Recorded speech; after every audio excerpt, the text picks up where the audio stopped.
মানে অভিযোগের কাগজটা চাই, অভিযোগের কাগজটা এখানে না।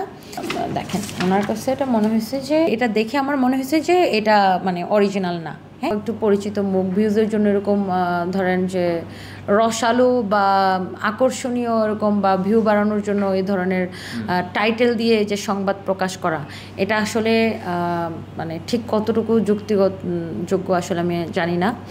বাট একটা কাস্টমার অভিযোগ করতেই পারে যে কোনো একটা প্রোডাক্ট, ধরেন আপনি যে শার্টটা পরে আছেন এটা আপনার ভালো লেগেছে বলে আরেকজনের ভালো লাগবে তাও না, তাই না?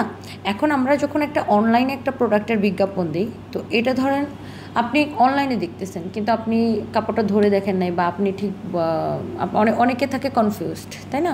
এটা কেমন হবে বা আপনার মন মতো হবে কিনা। এখন ধরেন এটা আপনি একটা ডেলিভারি পাওয়ার পর আপনার ভালো নাই লাগতে পারে, সেক্ষেত্রে আপনি এটা রিটার্ন করতে পারেন। আমরা যেমন মানে আমরা এই জায়গাটায় এতটাই স্বচ্ছ, যেমন আমরা কিন্তু কোনো বিকাশ বা অ্যাডভান্স দিই না, ফুল ক্যাশ অন ডেলিভারি। আপনার বাসায় প্রোডাক্ট যাবে, আপনি দেখে ভালো লাগলে রাখবেন, ভালো না লাগলে আপনি রিটার্ন করবেন।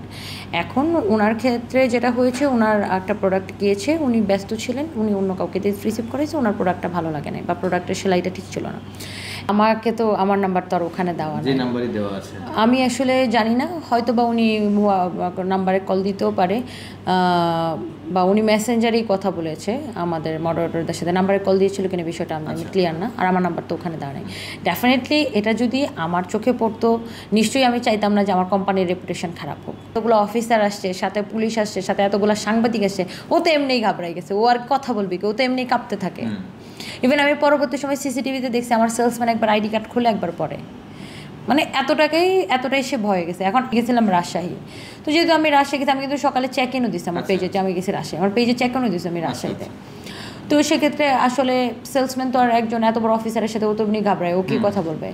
তো ওনারা যেহেতু পায় নাই কাউকে, ওনারা ডকুমেন্টেশন চাইছে, ওনারা দোকানটা সাময়িক সময়ের জন্য বন্ধ করে গেছে, যে ঠিক আছে আপনারা পরে আমাদের অফিসে আসেন, এটা সমাধান করে তারপরে আপনারা আসেন। তা ওনাদের অফিসে আমি ভাবলাম যে যেহেতু আমার আর এই ধরনের একটা পরিস্থিতির শিকার আমি জীবনের প্রথমবার হয়েছে, আমারও নিজেরও অনেক কিছু জানার দরকার আছে, শেখার দরকার আছে, বা ওনাদের থেকে সাজেশন নেওয়ার দরকার আছে।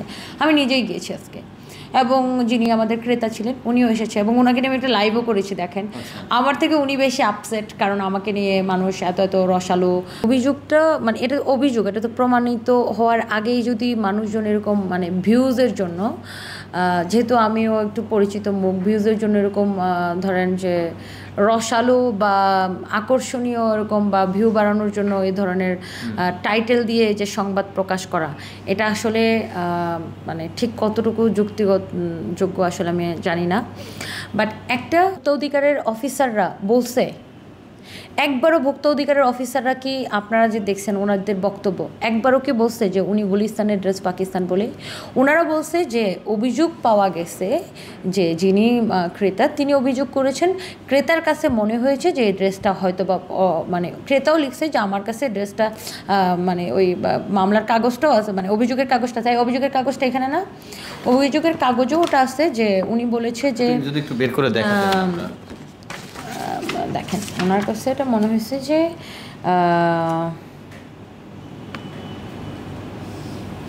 এই যে দেখেন সেলাইটা বাঁকাতারা ছিল, এটা দেখে আমার মনে হয়েছে যে এটা মানে অরিজিনাল না।